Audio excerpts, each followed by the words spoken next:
Halston Boddy, congratulations. You guys did it. Woo, I am popping that champagne and I'm wiping my brow. I live to speak another day. Well, let's be honest. You guys were popping the champagne during training anyway. What a main event match. What a 500th episode.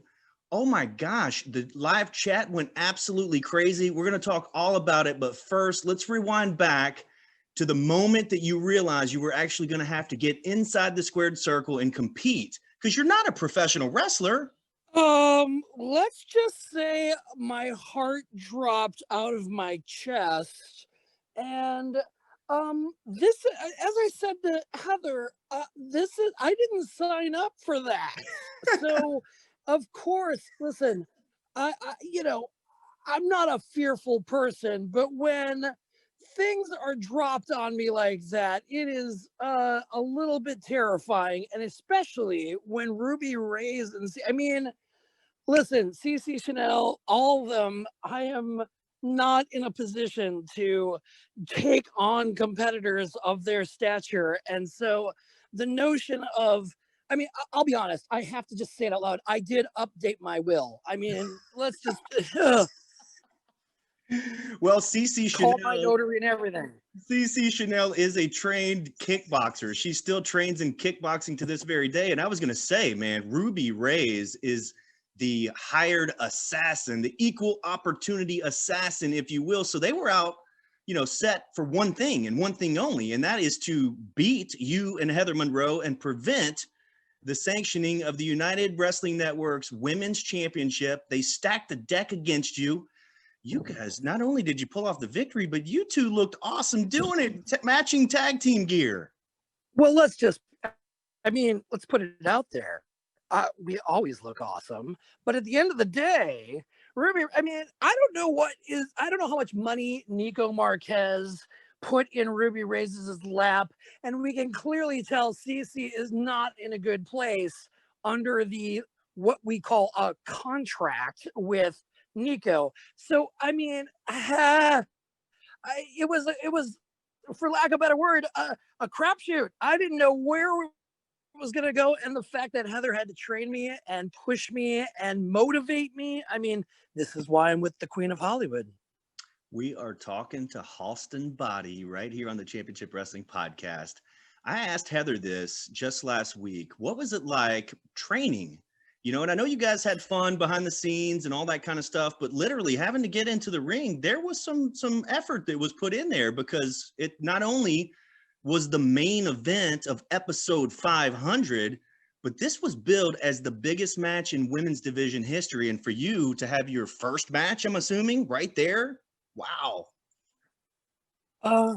Yeah, the pressure was on, to say the least, mixed with my biggest fear was disappointing Heather and losing for her, because the only reason I did it and the only reason I'm doing it is for Heather.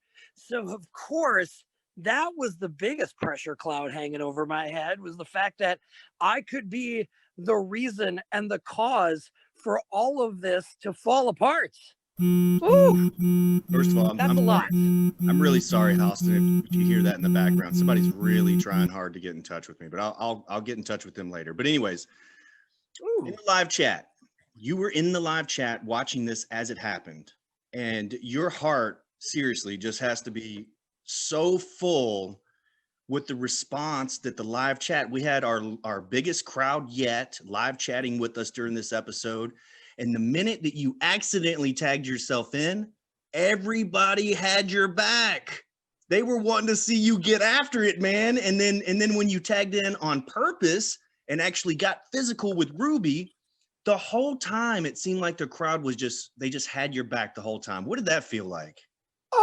It was quite refreshing, to be honest. I've been called many names in my past. I've had people throw things at me. Listen, we have not made a lot of friends in my early parts of my career, so to speak. However, the notion that I have some backing and people are actually believing in the Heather and Halston combination is really heartwarming, especially around the holidays. Absolutely. Well, when you were tagged in and you put Ruby Ray's on her butt and then got the pinfall, a near 3 count that first time, everybody was going crazy. What's going through your mind? Take us inside the squared circle for that. I will say it was probably just of a big of a shock to me as it was to everyone in the room.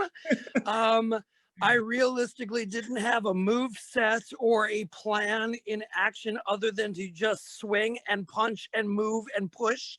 And apparently, the one giant ab that I have is clearly my power sword, and that's my new move now. Clearly, is the belly bounce. So I'll just put that in the bag of holding for me to use later, and you never know where it may come in handy. You are too funny, and of course, in pure Halston Boddy and Heather Monroe fashion, glitter and confetti had to be involved in the finish of this match.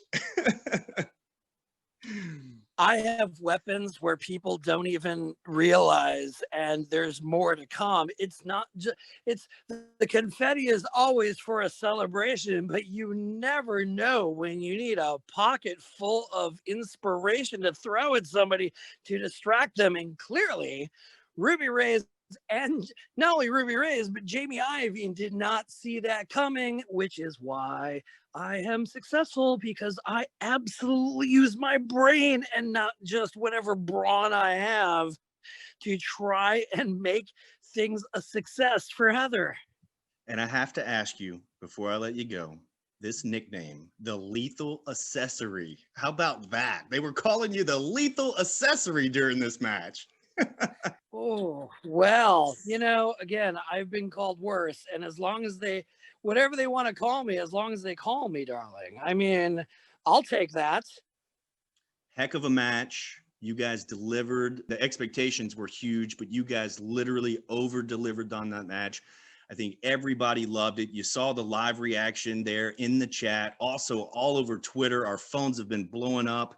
But Saturday, Heather Monroe, Halston Boddy, you guys got it done. And we will sanction the first ever women's division championship. Any thoughts who might carry that title first? I mean, the answer is clear. However, I am very excited to go diamond and jewelry and ruby shopping, not Ruby Ray's, but ruby shopping for the gorgeous belt that I have been designing. And I am excited for that to happen. I am more excited to watch Nico Marquez and Jamie Iovine eat. I hope they save some room on their plates from the holiday season so they can eat the crow that they're going to eat, because I mean, let's just it has to be said, darling, if you're going to put challenges in front of me, and especially on the shoulders of Heather Monroe, be careful what you wish for. I'm so glad Jamie Iovine decided that he wanted to hitch his wagon onto a losing battle, but here we are. We got to end it this way. You did it! You did it! You did it! Whew. If there's ever a better way to end 2020 on a high note, this is it. Ladies and gentlemen, Halston Boddy, thanks so much. Much love, darling.